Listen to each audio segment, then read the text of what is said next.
Oke, ada lagi yang lain? Saya mungkin ke Francisca. Thank you Franciscus ya. Dari Franciscus ke Francisca. Ya, Pak, sama-sama. Francisca, apa pemahaman Pak. Anda sejauh ini tentang SDM? Kalau yang saya tahu itu tuh individu atau orang yang bekerja di perusahaan yang dia tuh bisa ngebantu mengembangkan di perusahaannya gitu. Jadi dia punya kemampuan di bekerja di perusahaan itu. Jadi tuh dia kayak dia bisa membantu meningkatkan usahanya perusahaan itu. Itu sih, Pak. Hanya itu aja? Iya.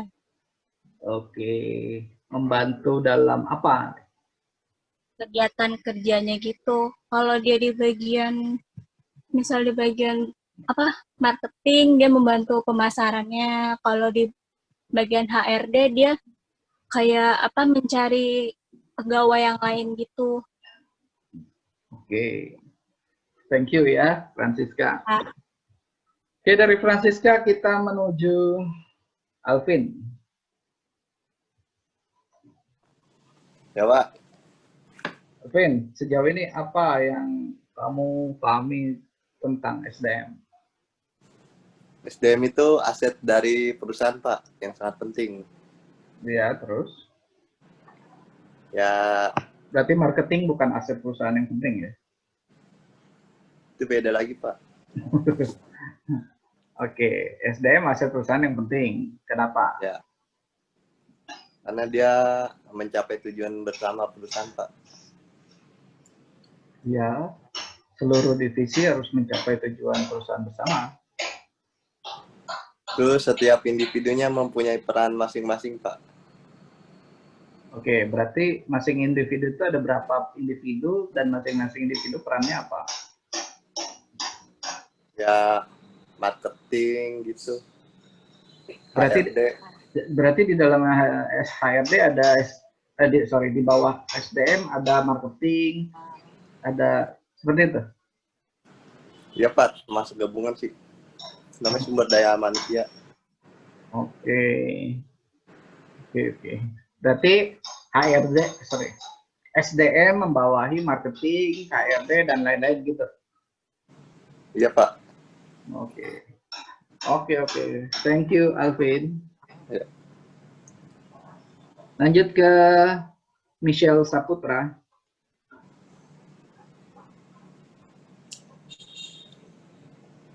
Michelle, mendengar saya?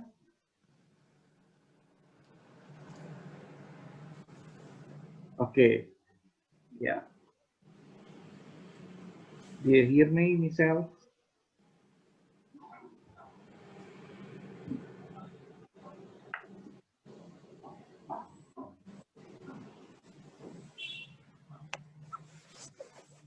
Oke. Michelle, too long, terlalu lama. Kita lanjut ke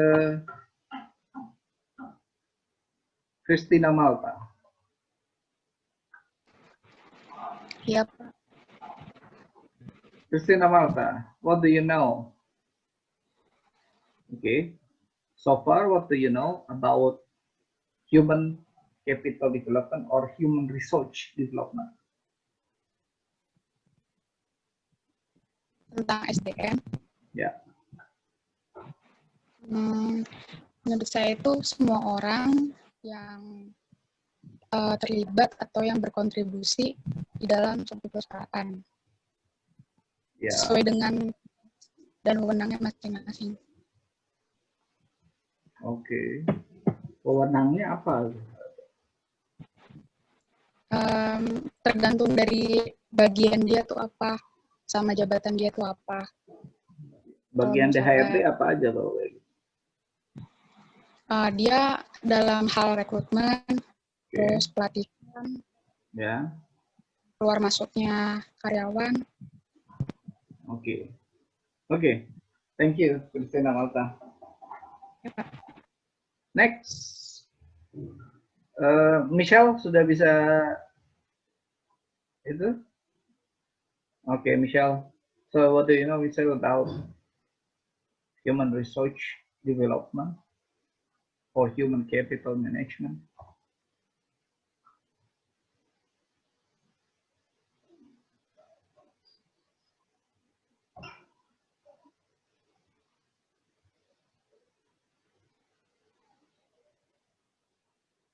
Okay, Michelle.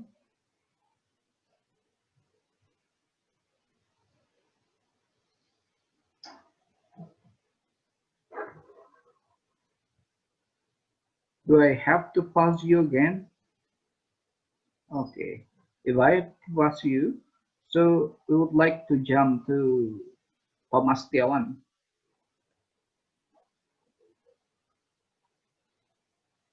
Thomas Setiawan, can you hear me?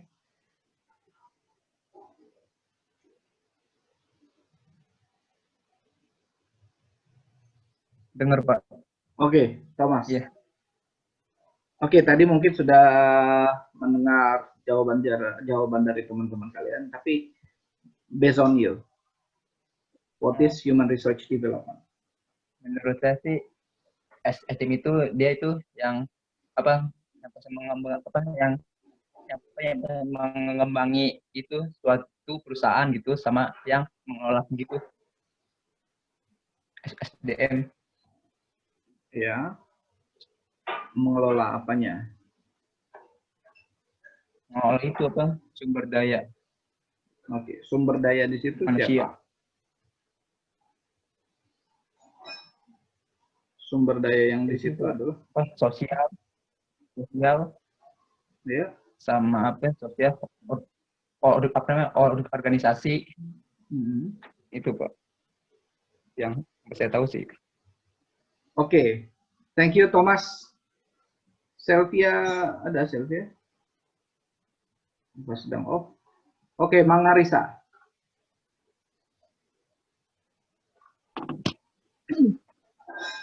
Iya, Pak. Kalau menurut saya itu SDM itu manusia yang dipekerjakan di sebuah organisasi sebagai penggerak, pemikir, dan perencanaan untuk mencapai tujuan organisasi. Oke, berarti dia yang mikir, dia yang ngegerak, dia yang itu ya. Berarti iya. Tugasnya manajer sama direktur apa?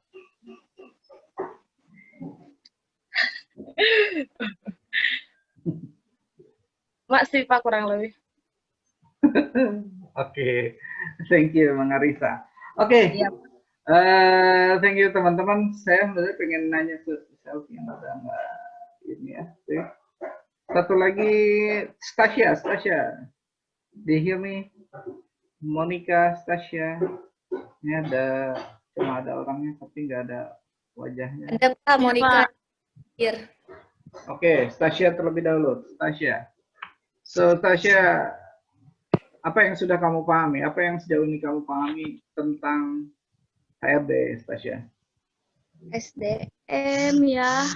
SDM kan orang-orangnya Pak, sumber daya manusianya gitu. Yang nanti bakal dibutuhin sama perusahaan buat masuk ke dalam perusahaannya. Nah, sedangkan di dalam perusahaannya nanti itu bakal ada yang ngolah SDM-nya buat biar kayak ngasih penilaian buat ngeliat kinerja para SDM yang ada di perusahaan tuh kayak gimana gitu. Terus ngasih pelatihan juga gitu, Pak. Oke. Thank you, Stasia. Stasia, keep your video on. And then Monica, where is Monica? Can you turn on your video? Saya lagi Kalau menurut saya, SDM itu satu faktor yang penting yang tidak dapat dilepas dari sebuah organisasi. Betul. Terus? Ya, terus tuh kayak manusianya itu yang dipekerjakan yang di dalam sebuah organisasi sebagai pengelola. Not only for SDM, but also all the divisions, like marketing. Only that? Ya, yang saya tahu tentang SDM itu aja. Well, okay. Thank you all. Oke, yang mendekati sedikit kebenaran ya, sedikit kebenaran. Itu ada Christina Malta sama Stasia tadi terkait pembahasan SDM ya. Teman-teman, sekali lagi jangan menurut saya, tapi sejauh yang saya pahami dan segala macam bahasanya kayak gitu. Menurut saya, kalau kamu menggunakan kalimat menurut saya, dan itu deskripsi habis kamu, apalagi kalau saya yang ngetes. Tapi untungnya saya bukan dari manajemen. Kalau menurut saya berarti kamu udah ahli banget untuk ngomong kayak gitu ya. Itu kalau bilang menurut saya. Nah, jadi biasakan sejauh yang saya pahami, apa yang sudah saya pelajari gitu bahasanya kalau nanti gitu. Dan ternyata menurut kamu itu apa yang telah kamu turutin itu kurang begitu tepat ya, kurang tepat gitu. Apa yang tadi dijelaskan Christina Malta cukup baik gitu, Tasya oke lah. Jadi itu bisa dipahami bahwa SDM itu adalah sebuah divisi ya, atau departemen, kadang disebut department atau kadang sebuah divisi, tergantung. Kalau misalnya agak kecil disebutnya divisions, kalau sebuah perusahaannya besar disebutnya department gitu ya. Jadi human research development, human research department gitu ya. Human research HRD, human research development, dia bagian yang mengurusi apa sih namanya? Yang mengurusi human atau karyawan yang ada di situ. Nah, mengurusi karyawan tidak hanya terkait dia absen atau enggak, dia juga nggak cuma ngurusin merekrut saja. Kalau kita bilang mau merekrut, misalnya dia mau rekrut siapa, yang seperti apa, artinya dia harus melihat perkembangan tadi. Dia harus mengendalikan arah strategis masa depan perusahaan. Ini perusahaan pengen ke sini, perusahaan pengennya yang kayak gini-gini. Nah, dia harus siapkan orang yang kayak gini. Makanya ketika proses recruiting karyawan, dia sudah bisa dia sudah ada aturan-aturan standarnya, misalnya minimal S1 itunya segala macam. Dia sudah memiliki standar-standar itu, SOP itu. Dia udah harus menyiapkan itu. Sehingga ketika yang masuk nanti dia pilih lagi. Gitu ya. Nah, itu baru dari proses recruiting gitu. Kemudian proses absensi dan segala macam. Kemudian dia juga menetapkan standar bagaimana budaya perusahaan itu bisa berjalan dengan baik. Ya, budaya perusahaan itu ya nuansanya nuansa kerja gitu. Nuansa kerjanya dia ngebangun itu. Oke. Dia membangun misalnya komunikasi antar departemen harus seperti apa, arah apa sih namanya, misalnya mau pinjam barang dari antar departemen seperti apa, itu roles-nya itu dia juga akan membentuk itu gitu ya. Itu SDM gitu. Berikutnya pengembangan human-nya. Ini orang karyawan udah ada mau diapain gitu ya. Apakah cuma kayak gitu? Itu harus diatur gitu.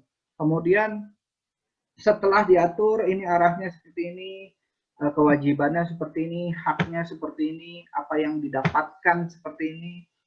Artinya penggajiannya juga kan dia harus kasih tahu. Jadi kalau Anda melakukan ini, Anda dapatnya ini. Kalau Anda melakukan lebih, Anda dapat lagi ini. Gitu. Kalau Anda melakukan hal yang terbaik, Anda dapat bonus ini. Jadi SDM tuh udah bisa nge-record itu gitu. Udah bisa ngasih gambaran ke karyawan seperti itu. Sehingga nuansa kerjanya bekerja. Misal, oke, gue pengen ngedapetin bonus untuk itu, makanya gue harus kerja lembur gitu. Jadi kayak gitu tuh, itu SDM. Berikutnya, ketika orang sudah itu dikembangkan gitu, pelatihan digunakan gitu. Setelah pelatihan digunakan apa? Refreshing, rekreasi gitu. Membangun apa sih namanya? Semangat dalam tim, membangun kebersamaan. HRD juga membentuk itu. Gitu. Ya, HRD memikirkan bagaimana supaya tidak ada konflik antar departemen, gitu ya, supaya komunikasi terarah. Nah, makanya kenapa saya bisa ngomongin terkait HRD, karena dia hubungannya dekat dengan public relations. Kalau di PR itu ada istilah PR internal. Ada PR internal, ada PR eksternal. PR internal ini membangun budaya komunikasi. Nah, kalau ngomongin budaya, berarti dia ngomongin human. Nah, dia akan bersinggungan dengan HRD. Jadi kayak gitu. Makanya ilmu komunikasi, komunikasi bisnis terutama, dia akan bersinggungan dengan HRD gitu ya. Ilmu bisnis gitu, bersinggungan dengan ilmu bisnis atau manajemen.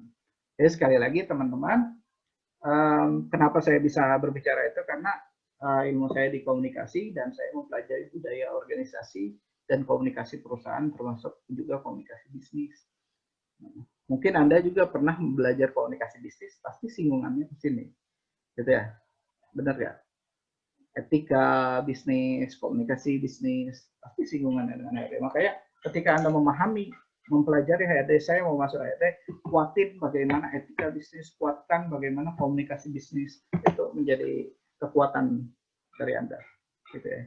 Berbeda komunikasi bisnis dengan komunikasi pemasaran, ya kan? Walaupun dua-duanya bisa di-combine sebenarnya. Gitu. Oke. Times-nya mau selesai untuk apa sih namanya? Kita masuk ke grup satu lagi ya, teman-teman ya. Kita masuk ke bukan grup apa sih namanya? Zoom satu lagi ya. Ini nggak enaknya Zoom, jadi kita harus dijelasin ini. Room sebelah. Iya. Oke. Nanti saya kirim linknya lagi dan kita ready untuk masuk ya. Ya. Oke, thank you semuanya.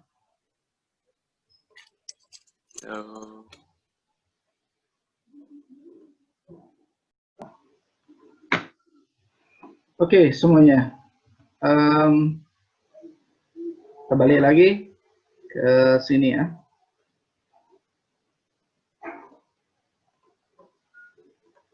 Oke, tadi tugas SDM, jadi mulai rekrutin karyawan tadi ya, kemudian memahami, membentuk budaya, nuansa kerjanya dibentuk gitu ya, atau artinya membuat SOP dan segala macam.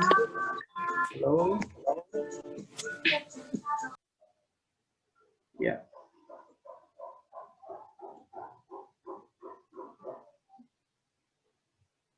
Oke, lanjut ya. Nuansa, membangun nuansa kerja, membangun apa arus komunikasi gitu ya. Meskipun sebenarnya kalau ada PR internal itu lebih mudah dengan bisa membangun arus komunikasi khusus gitu ya. Dan lanjut lagi, HRD lagi, kalau misalnya dia kan ngurusin bagaimana karyawan masuk, karyawan keluar gitu ya. Sebenarnya diharapkan karyawan tidak keluar. Ketika HRD ada karyawan keluar, misalkan, berarti ada kegagalan sistemik baik dari manajemen di sebuah divisi atau apa. Maksudnya bukan karyawan HRD-nya sendiri ya. Misalnya dia menjadi HRD officer, bukan HRD officer. Tapi misalnya di divisi lain atau di tempat lain gitu ya. Di divisi lain ada yang mau keluar karena ada permasalahan misalnya. Gitu ya. Nah, itu berarti harus dipikirkan kenapa kok ada hal tersebut gitu. HRD harus bisa mengomunikasikan kepada manajemen di atas atau manajemen yang mengurusnya itu di divisi tersebut. Tapi kalau keluarnya karena hal lain gitu ya. Kalau misalnya ada hal-hal yang memang terpaksa dia harus keluar, nah makanya itu dimungkinkan, artinya hal-hal yang dimungkinkan, misalnya dia hamil dan segala macam, atau melakukan pelanggaran gitu ya, maka itu harus dikeluarkan. Nah itu, gitu ya. Jadi dia akan melihat bagaimana human di situ berkembang atau enggak gitu ya. Kan orang tuh misalnya bisa keluar nih, bisa keluar dari kantor, bisa jadi karena oh saya ngerasa nggak berkembang, oh ngerasa saya ini posisinya ditekan terus di sini gitu ya, sehingga saya nggak bisa mencapai puncak gitu ya. Hal-hal itu pasti akan terasa. Oh gajinya misalnya, gitu ya. Oh gajinya. Terkadang orang nggak ngelihat gaji gitu, tapi dia orang ngelihat kenyamanan untuk kerja, gitu. Terkadang orang nggak ngelihat gaji, tapi ngelihat nyaman untuk kerja. Kalau dia ngomong gaji aja, Sekarang kalau saya tanya, kalau pengen gaji aja, daripada Pak menjadi pemain bola, mendingan jadi pemain cadangan bola, gitu ya. Orang menjadi pemain cadangan aja, pemain cadangan di basket, ya, pemain atlet-atlet tuh. Karena atlet itu, misalnya, dia pengen untuk berkembang, dia pengen untuk maju, dia pengen meraih trofi. Padahal trofi juga bisa beli itu. Bola bisa dibeli itu. Main aja satu-satu, ngapain dia rebutan gitu ya. Tetapi dia pengen, oh saya pengen apa sih namanya, memasukkan bola itu ke keranjang itu. Gitu. Artinya memiliki jiwa kompetitif gitu. Kalau di dalam sebuah perusahaan atau organisasi tidak ada jiwa kompetitif dari masing-masing karyawannya atau masing-masing orang-orang di dalamnya, nah itu berarti ada permasalahan budaya organisasi yang harus dibentuk. Gitu. Ya, makanya STM is not only personal administrator, bukan cuma dia ngurusin ada orang masuk, kemudian ngurusin orang keluar, tapi dia harus melihat, menjaga, kemudian mampu mensupport untuk mengendalikan arah strategis masa depan perusahaan itu dia maksudnya. Nah, gitu. Jadi dia nggak cuma main tarik orang gitu ya, segala macam gitu. Nah, sama kampus juga bisa dilihat bagaimana suasana akademiknya, gitu. Bagaimana suasana kemahasiswaannya, bagaimana mahasiswa bergerak mana aktivitasnya, bagaimana pengembangan dosennya, bagaimana pengembangan mahasiswanya. Apakah minat bakat mahasiswa ini ada di situ? Gitu. Apakah mahasiswa bisa jump up gitu loh? Artinya ketika Anda bisa duduk misalnya duduk bareng dengan mahasiswa kampus negeri gitu, kemudian kalian bisa bertukar pikiran gitu dengan mahasiswa kampus negeri.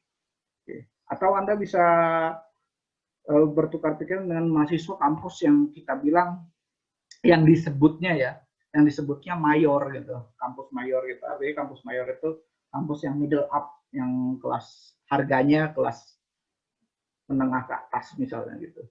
Padahal kampus itu tadi sekali lagi tidak bisa dilihat dari tangible, tapi dia intangible. Siapa yang ngajar di situ gitu ya.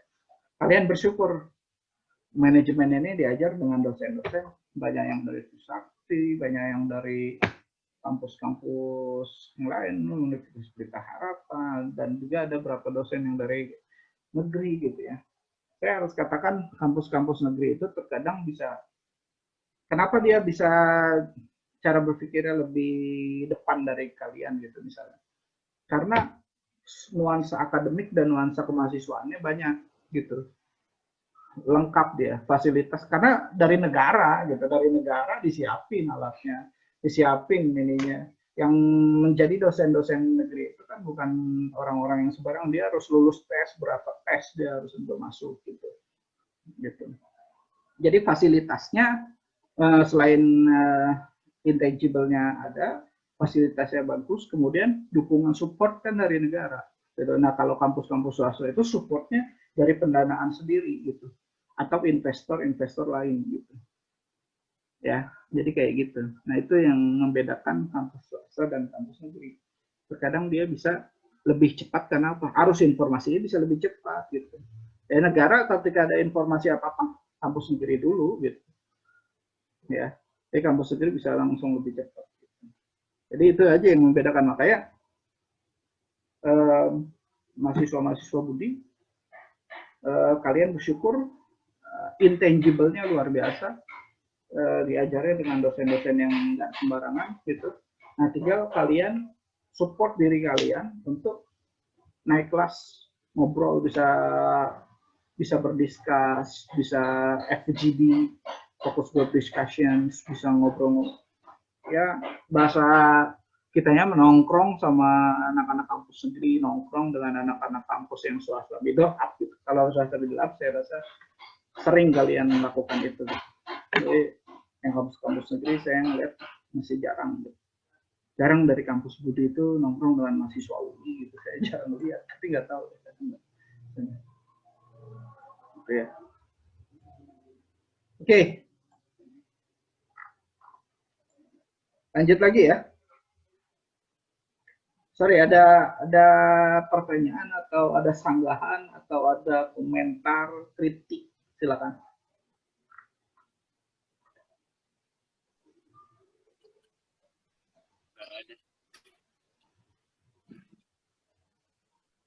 Tidak ada. Oke, kita lanjut ya.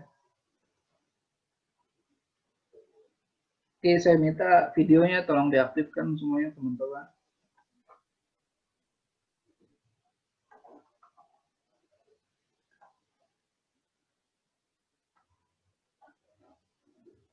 Berikutnya SDM perlu rasanya untuk memahami dinamika industri dan bisnis. Ya. Setiap pengelola SDM makanya disebut pengelola SDM karena dia memiliki departemen sendiri dan atau divisi sendiri ya. Setiap pengelola SDM di setiap perusahaan mesti memahami dinamika industri dan bisnis di mana perusahaannya berada. Mereka mesti setidaknya mengetahui posisi perusahaannya dalam peta persaingan pasar, mesti memahami dinamika pertumbuhan industri, di mana perusahaan berkiprah, dan juga mampu membaca arah perkembangan bisnis masa mendatang. Nah ini dia. Ya. Mengetahui posisi perusahaan dalam peta persaingan pasar, artinya mengapa harus itu bukan untuk dia selling atau membuat target market gitu ya, tetapi dia untuk membuild internnya gitu ya, membuild internnya aset-aset yang tidak dilihat atau aset-aset mana nih human yang harus dia bangun gitu ya, dia support gitu ya. Itu dia. Berikutnya, pemahaman yang solid mengenai berbagai konsep dan praktik pengelolaan SDM sudah pastinya mampu merumuskan, sekali lagi merumuskan dan merealisasikan strategi pengembangan SDM yang integratif. Ini agak sedikit kurang dimerahin, saya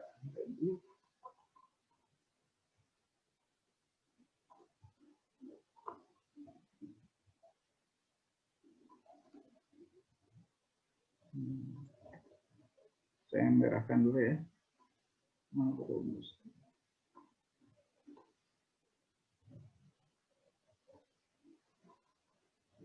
Oke. Yep.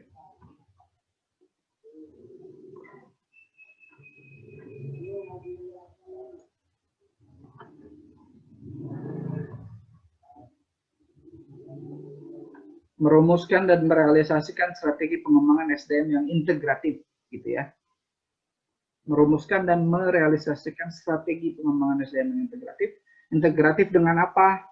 Dengan kebutuhan bisnis perusahaannya, artinya integratif dengan marketing, integratif dengan divisi lain, misalnya dengan GA, misalnya General Affairs, integratif dengan production deh, producing gitu ya, dan lain-lain gitu ya, divisi perusahaan. Berikutnya, memahami dan mampu mengaplikasikan beragam metode pengembangan. Oke, sekali lagi, metode pengembangan SDM dengan tepat sasaran. Kalau tadi strategi pengembangan SDM yang integratif, yang merumuskan strateginya dan merealisasikannya. Berikutnya sekarang metode. Metode itu bisa kita katakan cara atau teknik untuk mengembangkannya dengan tepat sasaran. Nah, diharapkan dia memiliki berbagai macam metode. Jika kita memiliki niatan untuk mendidik orang, sekali lagi, pengembangan SDM itu lebih kepada apa metodenya gitu ya, tekniknya, untuk mendidik orang. Oke. Namun ilmu dan metode yang kita kuasai ternyata tidak kuat. Ini ibarat mau jadi seorang guru, namun dengan bekal ilmu yang kosong. Nah, sekali lagi, Pak, apakah HRD harus orang yang hebat-hebatnya? Enggak, gitu. Tetapi dia mampu menguasai metode. Jadi guru itu harus mampu menguasai metode untuk membuat siswanya itu bisa lebih baik. Gitu. Pelatih bola nggak harus dia hebat main bola, tetapi setidaknya dia bisa memainkan bola, dan dia tahu mampu untuk mengembangkan orang, gitu.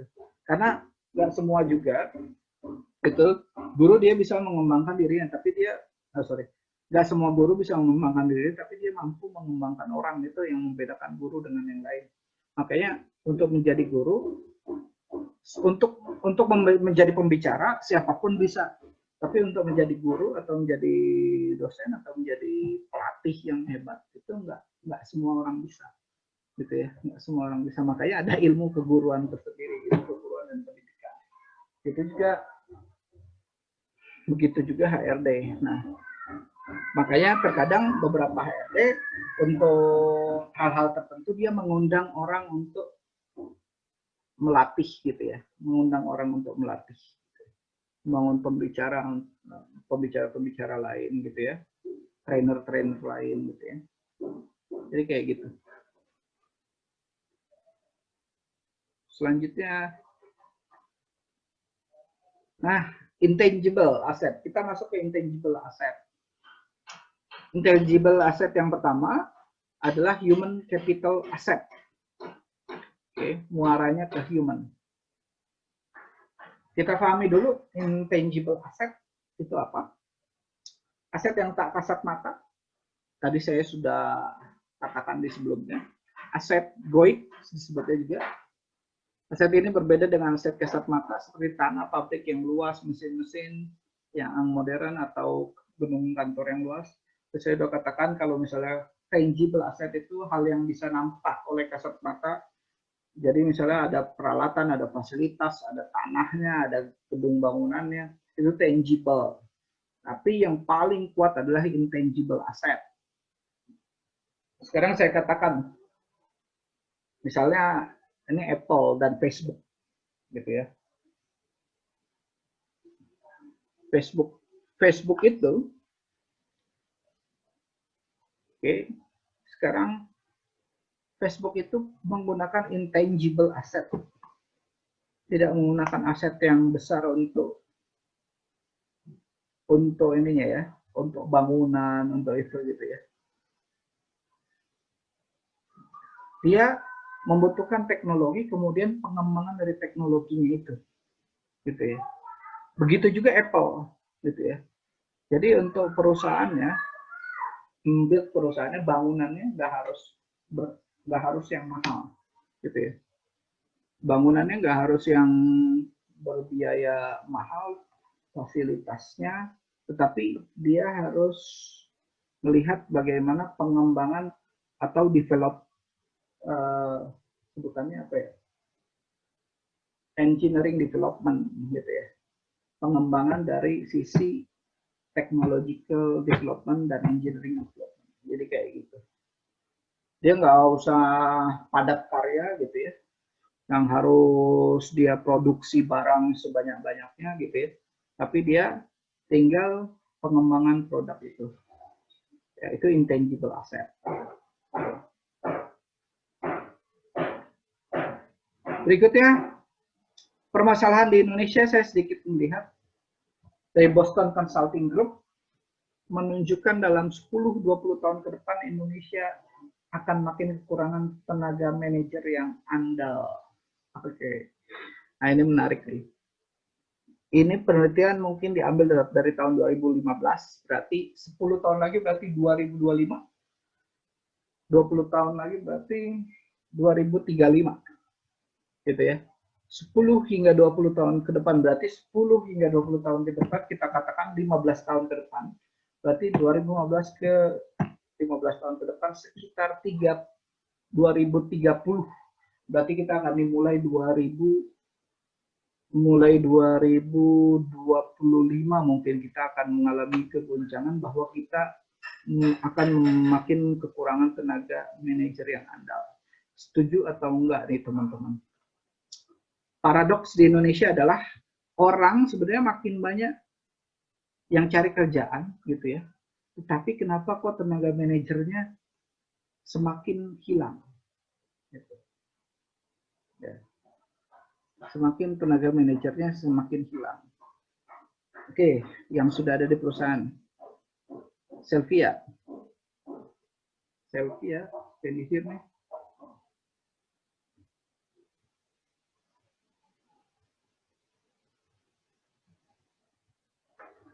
Apa, Pak?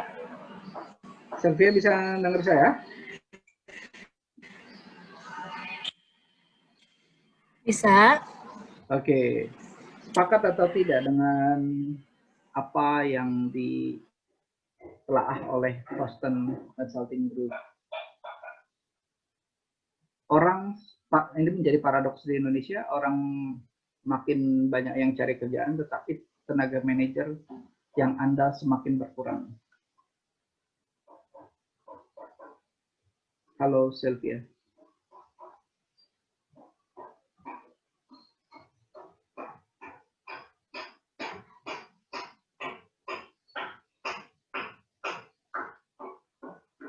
Oke, Sylvia tiba-tiba menghilang. Saya mau tanya ke ini aja deh. Mangarisa deh, Mangarisa. Mangarisa, tolong dijawab. Sepakat atau tidak, dan apa yang bisa kamu pahami dari sini? Mangarisa. Kurang paham, Pak. Kurang paham? Oke. Kenapa? Itunya saya nggak tahu gitu loh, Pak. Oh gitu. Jadi ada penelitian dari Boston Consulting Group. Dia meneliti bahwa 10 sampai 20 tahun ke depan Indonesia akan makin kekurangan tenaga manajer yang andal. Gitu ya. Tenaga manajer mungkin ada tetapi nggak andal. Gitu, nggak andal gitu ya. Atau bisa dikatakan dalam 10-20 tahun ke depan Indonesia apa sih namanya? Untuk manajer di level tengah kita punya, tetapi manajer di level atas kita nggak ada. Gitu. Padahal jumlah orang yang menganggur atau membutuhkan pekerjaan di Indonesia itu banyak, gitu ya. Sekali lagi ya. Padahal, ya itu makanya disebut paradoks. Tuh. Franciscus. Ya, Pak. Ya. Sepakat atau tidak dengan pernyataan ini? Tergantung juga sih, Pak. Maksudnya gimana ya? Namanya tenaga kerja ahli kan tergantung dari pengalaman juga kan, Pak. Jadi belum tentu yang baru-baru sih emang iya, maksudnya belum, yang baru-baru tuh pasti nggak langsung jadi manajer handal, cuman tetap semuanya butuh proses, Pak, kayak pengalaman gitu. Jadi kalau dibilang ya nggak setuju ya nggak setuju sih, Pak, semua kan tetap perlu proses juga. Oke. Oke, kalau ngomongin 10 sampai 20 tahun ke depan itu Anda loh. Benar ya? Bener. Anda lulus tahun 2000 berapa kira-kira? 2000 setengah tahun lagi. Oke, kita bilang 2021 lah ya. Misal 2021 Anda lulus. 2021 berarti sudah melewati dari penelitian di tahun 2015 itu udah 6 tahun. Kemudian Anda bekerja mungkin sekitar 10 tahun, berarti sudah 15 tahun dari situ Anda mungkin memimpin posisi seharusnya. Dan ini dibilang Anda tidak memiliki kemampuan yang andal untuk menjadi manajer. Nggak setuju sih, Pak. Kalau misalnya emang kita mau belajar, kenapa enggak, Pak, sebenarnya? Oke. Berarti Anda akan melawan penelitian ini ya? Hasil dari penelitian. Iya, Pak. Oke. Anda akan membuktikan itu ya nanti ke depan. Amin. Oke. Oke, Franciscus. Saya sebenarnya nanya fenomena. So, what do you want to do after the graduation? Saya sih udah pasti nyari kerja kantoran sih, Pak. Oke. Nggak mungkin apanya di belakang layar lah, di depan layar, bukan yang di lapangan gitu, pasti. Nggak tertarik untuk membuat sesuatu di media sosial, membangun startup dan segala macam? Enggak sih, Pak. Nggak. Tapi pengen juga nyobain di kayak e-commerce gitu, Pak, perusahaan e-commerce. Oke. Yep. Thank you, Franciscus. Berikutnya saya pengen Tadi mana itu? Selfie ya, mana selfie? Michelle. Tadi Michelle dari tadi. Michelle. Oke, Michelle.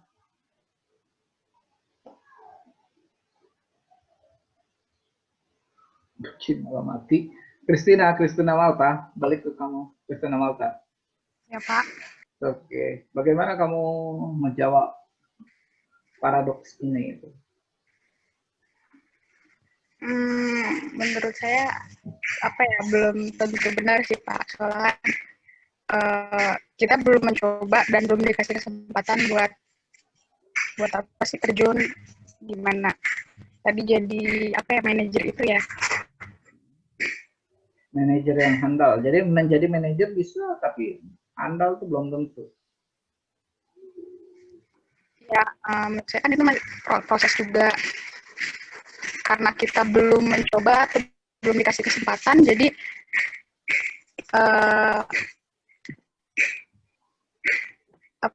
belum bisa jadi yang handal gitu. Oke. Iya. Oke, saya pernah tanyakan ini di mahasiswa komunikasi ya. Kita ada mata kuliah komunikasi antar budaya. Saya bertanya, kayaknya nanti seru juga untuk ditanya oleh mahasiswa komunikasi bisnis. Saya bertanya kenapa kok perusahaan Cina di Indonesia memperkerjakan tenaga kerja dari sana.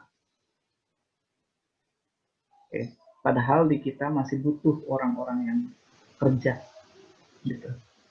Saya waktu itu tanya, tapi dari sisi budaya. Nah, kalau dari sisi bisnis, manajemen, seperti apa?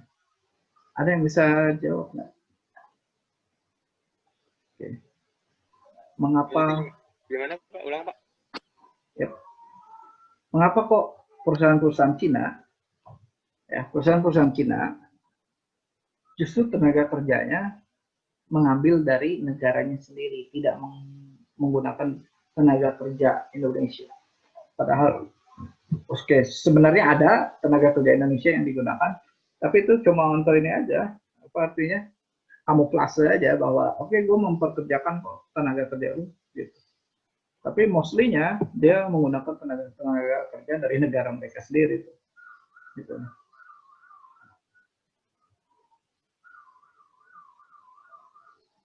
Ada yang bisa jawab di sini?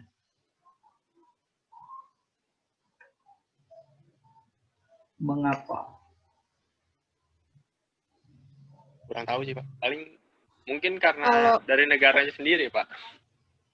Tapi itu perusahaannya perusahaan di Indonesia. Maksudnya perusahaan Cina di Indonesia atau perusahaan Cina di Cina Pak? Perusahaan Cina di Indonesia lah. Oh, di Indonesia. Ya. Perusahaan Cina di Indonesia. Sih, tapi kan kemarin kan kita berapa tahun ya, kita anti Cina gitu ya.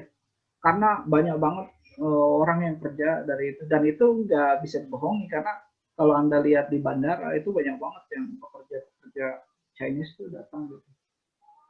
Ya, meskipun negara bilang oh enggak kita ini segala macam, tapi faktanya di situ, dan imigrasi juga banyak gitu. Kalau you mau cek aja gitu. Nah, karena kita kampus akademik ilmiah, kita bisa mendiskusikan hal itu.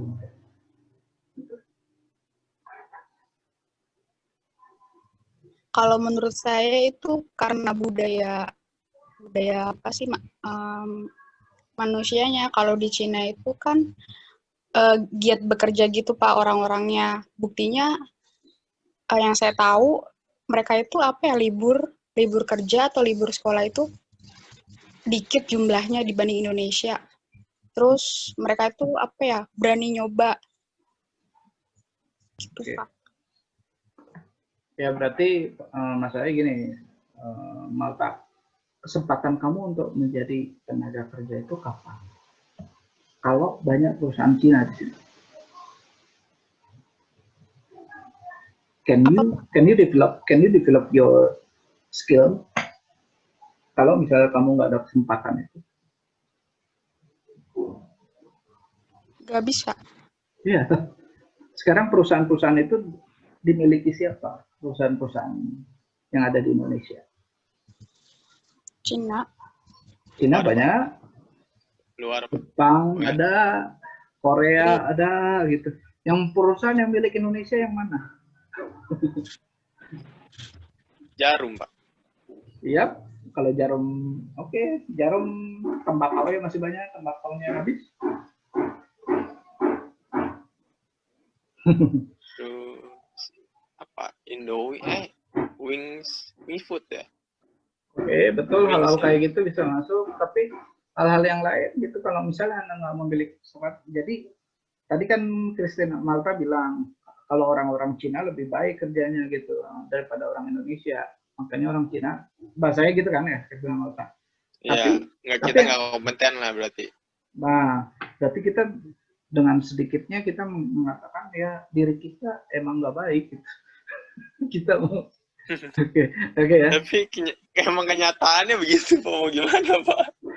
Oke, nggak semuanya Karena lah itu. Nggak semua. Makanya saya nggak semua. makanya gini Emang ya. Masalah ekonomi. Bapak dulu, Pak. Oke, masalah ekonomi, sosial dan ekonomi, sosial, bisnis ini masuk ke politik akhirnya kayak gitu. Ya. Politik itu akhirnya berhubungan dengan kebijakan strategis dari pimpinan negara. Kalau semakin banyak perusahaan itu makanya akhirnya ada perdebatan di bawah, ada demonstrasi di bawah dan segala macam. It's not only bukan karena human kita nggak cuma capable, tapi kesempatan untuk kita berkembang. Gitu. Paham ya? Anak kalian menyadari nggak tuh? Kalian menyadari nggak? Iya, Pak, menyadari. Ya enggak. Tapi Ketika ada yang demo-demo nggak terkait, sadar sih, Pak. Ya demo-demo terkait anti Cina, terusnya jangan ada orang masuk kerja apa, jangan pakai TK apa tenaga kerja Cina dan segala macam gitu ya. Sorry ya saya bahasanya Cina terus karena memang yang ramenya Cina padahal yang lain juga ada gitu. Maksudnya tenaga kerja Jepang, Korea juga pakai yang Korea, Jepang juga kalau misalnya yang di level atas tuh Jepang semua, gitu. Jepang juga ada. Tapi level menengah ke bawah itu pimpinannya Indonesia gitu. Jadi itu yang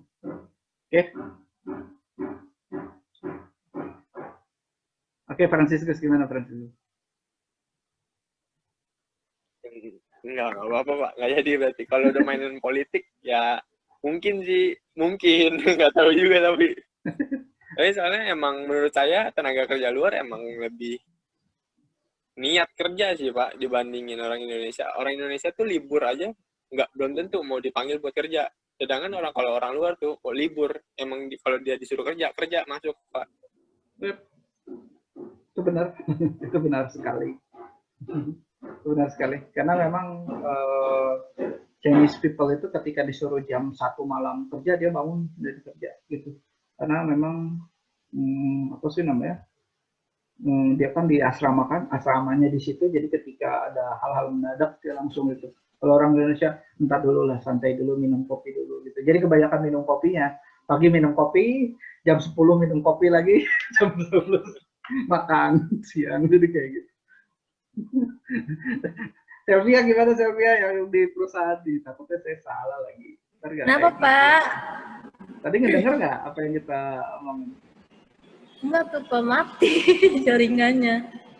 Oke, Sylvia, ini ada paradoks di Indonesia. Boston Consulting Group menunjukkan 10-20 tahun ke depan Indonesia akan makin kekurangan tenaga manajer. Jaringannya Pak, patah-patah Pak, suaranya patah-patah. Oke, kamu bisa baca kan? Ya patah-patah Pak. Nggak, tapi kamu bisa baca kan videonya? Patah-patah Pak suaranya. Bisa? Oke. Sepakat nggak dengan hal itu? Sepakat Pak. Sepakat. Tenaga manajer Anda bakalan berkurang. Indonesia. Tadi teman kamu nggak sepakat loh. Karena kita belum diberikan kesempatan. Kenapa Pak? Ya kita belum diberi kesempatan bekerja gitu.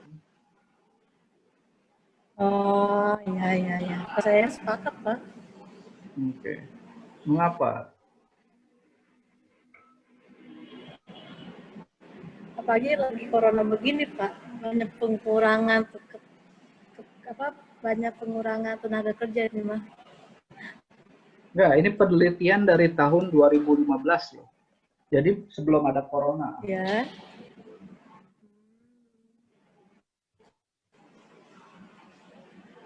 Nasdem mengatakan dalam 10-20 tahun ke depan Indonesia akan melakukan pengurangan dalam manajemen. Karena kan sekarang kan Indonesia kan sekarang kan banyak teknologi tuh Pak, banyak yang menggunakan robot, banyak menggunakan mesin, jadinya tenaga kerja Indonesia itu makin berkurang. Banyak yang menggunakan gitu teknologi. Berarti ke depannya Ya, yang menjadi handal adalah tenaga manajer yang memang menguasai teknologi ya. Banyak yang menggunakan teknologi ketimbang menggunakan tenaga kerja.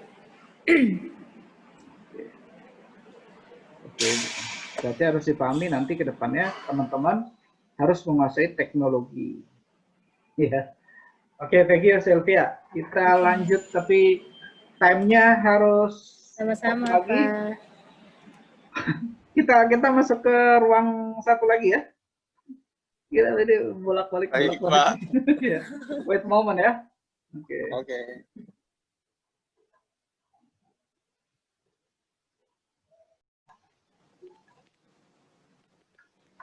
Oke. Paradoks Indonesia Boston Consulting Group tahun 2015 pernah melakukan penelitian dan hasilnya menunjukkan dalam 10-20 tahun ke depan Indonesia yang akan memiliki kekurangan tenaga manajer yang andal. Mudah-mudahan tidak terjadi ya, dan mudah-mudahan justru semakin berkembangnya startup, semakin berkembangannya teknologi komunikasi informasi dan juga teknologi media sosial gitu ya, itu justru mengembangkan diri kita untuk bisa membentuk perusahaan-perusahaan sendiri. Dan basically orang Indonesia itu kreatif dalam meng-create konten, dan mudah-mudahan Anda bisa membentuk itu gitu ya, baik konten, baik e-commerce, baik apapun gitu ya. Oke, tadi sekali lagi intangible asset itu adalah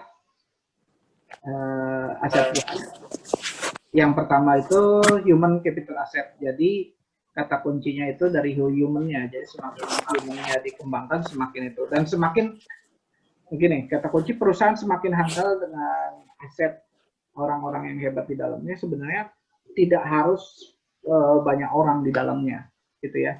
Jadi seperti ini Apple dan juga Facebook itu tidak terlalu banyak orang di dalamnya, tetapi mampu mengembangkan itu terus-menerus dan tidak memerlukan biaya yang besar untuk aset-aset tanah dan segala macamnya, tanah, bangunan, fisik dan segala macamnya. Gitu. Ya tinggal butuh orang yang mampu pengembangan pada produk, kemudian dia lempar produknya itu ke masyarakat. Berikutnya ada intangible asset yang kedua, ada knowledge and creativity asset. Ya, knowledge and creativity asset. Oke, sekali lagi. Oke, salah satu contohnya adalah kekuatan Google begitu melanda ditopang oleh hak patennya dalam algoritma search engine yang amat powerful, atau kehebatan Viagra yang ini kayaknya salah nih ya. Oke. Intangible asset itu adalah sorry. Intangible asset itu adalah knowledge and creativity assets. Jadi semakin Anda mengembangkan knowledge Anda, semakin Anda mengembangkan kreativitas Anda, itu Anda memiliki intangible asset. Jadi nggak usah khawatir hidup di muka bumi ini, dan nggak usah khawatir kekurangan, karena Anda selalu berkembang gitu ya. Jadi sekali lagi, kenapa orang kuliah lagi supaya knowledge-nya itu berkembang atau setidaknya tidak kuno. Gitu. Creativity itu kalau creativity itu ini sebenarnya aplikasi praktis lebih kepada bagaimana pengalaman gitu ya, lebih kepada pengalaman. Saya harus katakan pengalaman. Jadi kalau semakin misalnya Kalau kita ngelihat akar pohon itu kita bisa jadiin jembatan misalnya. Itu adalah kreativitas tuh, gitu ya, kreativitas. Itu bisa didapati dari pengetahuan, gitu ya. Akar pohon bisa, atau batang pohon bisa jadi jembatan itu. Bisa dari pengetahuan, bisa dari pengalaman, gitu ya. Saya lebih cenderung kepada pengalaman untuk creativity asset, gitu ya. Jadi creativity asset itu pengalaman itu otomatis ya you mainnya yang jauh lah, gitu. Gitu. Semakin Anda mengenal Indonesia, semakin Anda mampu mengembangkan pengetahuan dan juga kemampuan kreativitas Anda terkait hal-hal yang berbau ke Indonesia. Semakin Anda mengenal dunia internasional, semakin Anda kreativitas dan knowledge Anda berkembang, gitu ya, terkait apa sih namanya, terkait pengetahuan dan kreativitas Anda semakin berkembang untuk mengembangkan hal sesuatu itu yang bisa diterima secara internasional. Jadi seperti itu. Oke. Saya pribadi masih PR gitu ya untuk jalan-jalan ke luar negeri. Saya cuma tercatat baru beberapa kali ke luar negeri gitu ya. Nah, ini masih PR, tapi Indonesia mungkin ya bisa jadi lebih kalah lagi dari kalian. Itu mungkin dari ujung Sumatera sampai ujung Jawa ya sudah, tapi ya mungkin ke Bali ya kita pernah gitu. Tapi Bali pun baru yang main air gitu ya, main ke gunungnya belum. Jadi kayak gitu. Di Bandung dan ya Jawa Barat khususnya ya, Jawa Barat khususnya udah, atau Pulau Jawa khususnya udah saya kelilingi lah gitu. It almost udah saya kelilingi. Selain untuk rekreasi, tapi juga sebenarnya lebih kepada knowledge kita bertambah gitu ya, knowledge bertambah. Jadi dan ketika Anda main itu upayakan is not only your for recreations gitu ya, tapi kita bisa memahami, oke, culture orang di sana seperti apa ya. Oh, mereka makan pakai apa ya gitu ya. Kemudian, oh mereka masak nasi ternyata tidak hanya pakai magic jar, bisa lagi dengan hal-hal yang lain gitu ya. Kalau kita nonton film Sidul Anak Sekolahan, mungkin ada yang pernah nonton gitu ya. Itu kalau maknya itu masak itu masih pakai kayu kan gitu ya. Jadi Sidulnya motongin kayu gitu ya. Kemudian kayunya itu ditiup. Jadi artinya ketika kita nggak punya magic jar atau apa, gitu ya, magic jar atau rice cooker, oh kita bisa masak menggunakan kayu itu, gitu ya. Sehingga Anda bisa survive. Jadi hidupnya bisa survive. Ketika ada permasalahan sesuatu, kita knowledge dan creativity asset kita itu membuat kita bisa survive, gitu ya. Nah ini hal yang penting bagi teman-teman semua, gitu ya. Survive itu luar biasa, apalagi dalam bisnis gitu ya.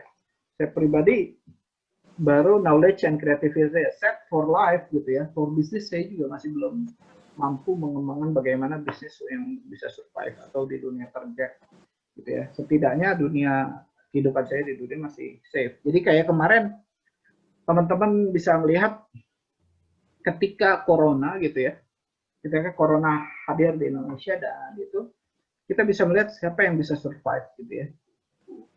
Oke. Orang-orang pada bingung, oh gue bisa makan apa, gue kerja apa gitu.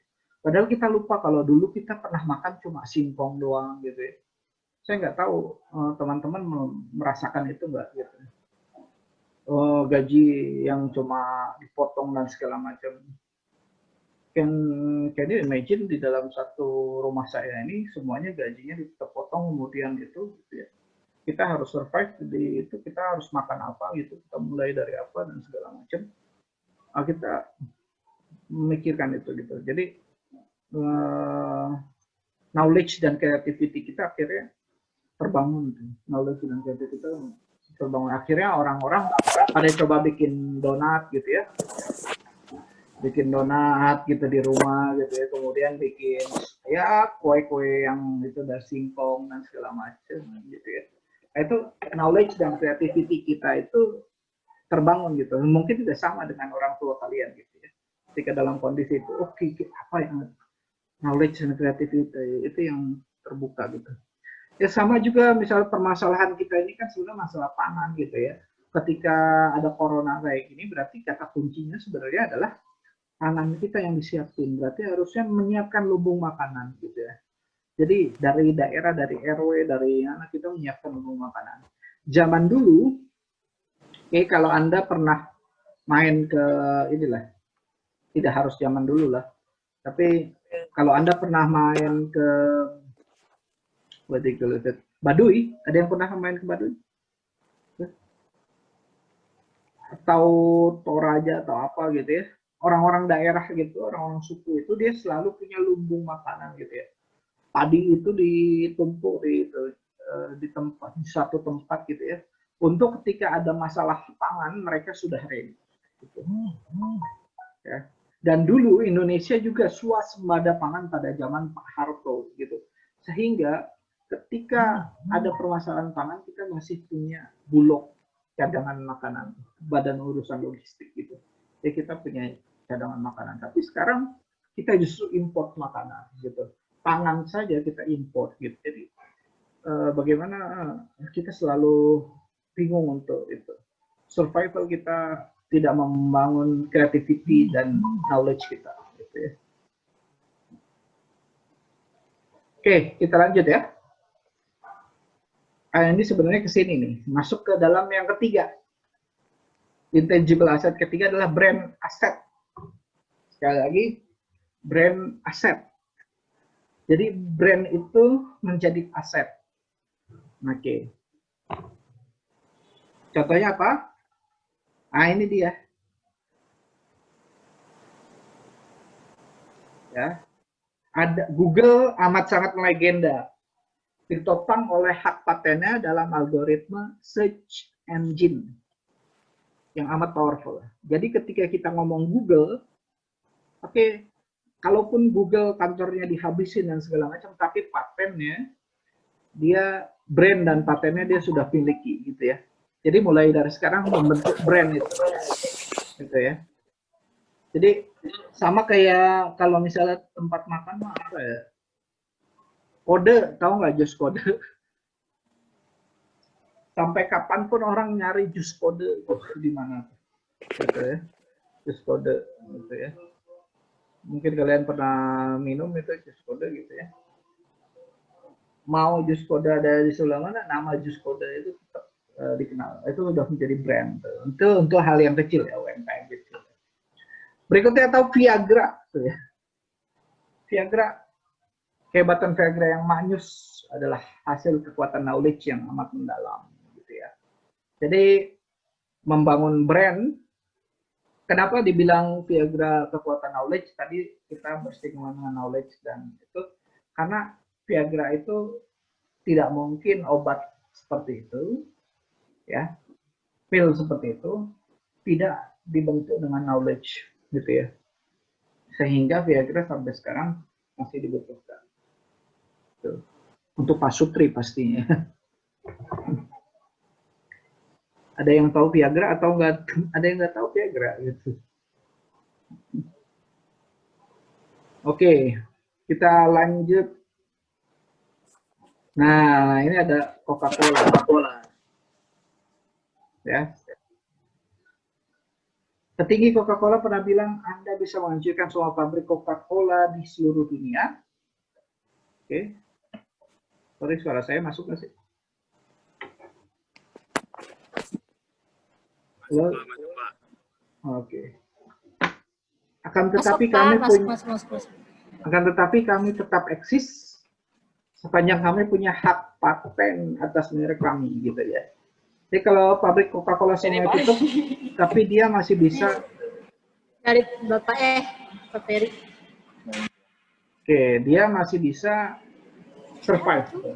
Jadi kekuatan brand, gitu. Kayak Aqua, gitu ya, merek minum Aqua, gitu. Kita akan cari Aqua tuh sampai kapanpun. Siapa yang boleh minum pakai Aqua tuh, beli Aqua, gitu ya. Atau kalau minum yang agak dingin, gitu ya, agak manis, Minumnya pakai teh botol sosro gitu. Apapun makanannya, minumannya.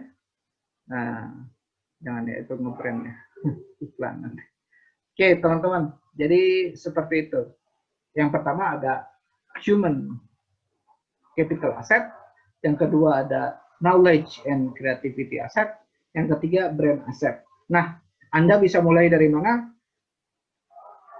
Pastinya human capital asset itu Anda bisa mulai dari sekarang sebenarnya.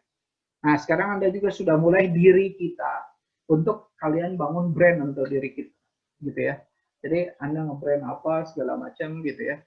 Nah, kalau untuk di kampus itu, untuk nge-brand diri itu bisa gampang banget kita sebenarnya. Kalau dosen itu selalu akan bisa melihat 5 karakter orang.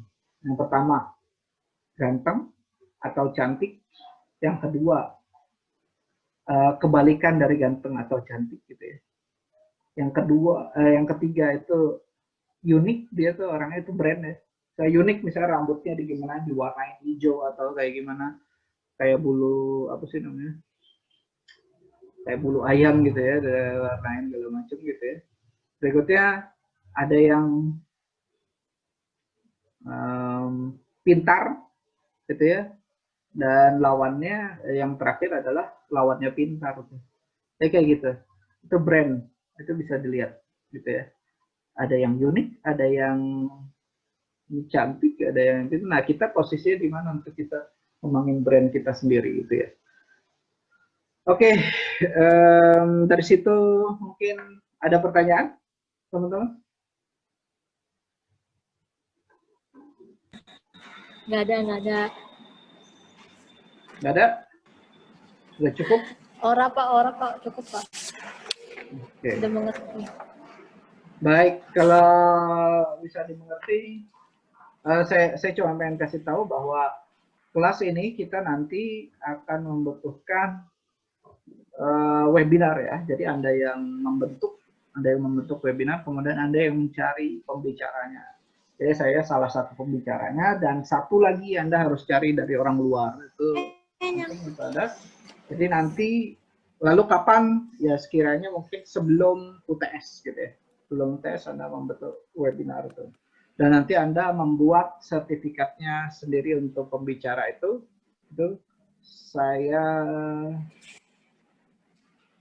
saya pokoknya webinar itu terselenggara dan bisa mengundang teman-teman yang lain gitu ya. Webinar terkait human capital management gitu ya. Kemudian Pak, apakah harus pakai keuangan atau enggak? Saya serahkan pakai sama kalian. Kalau Anda bisa dapat pembicara yang nggak harus bayar ya bersyukur gitu ya. Gitu.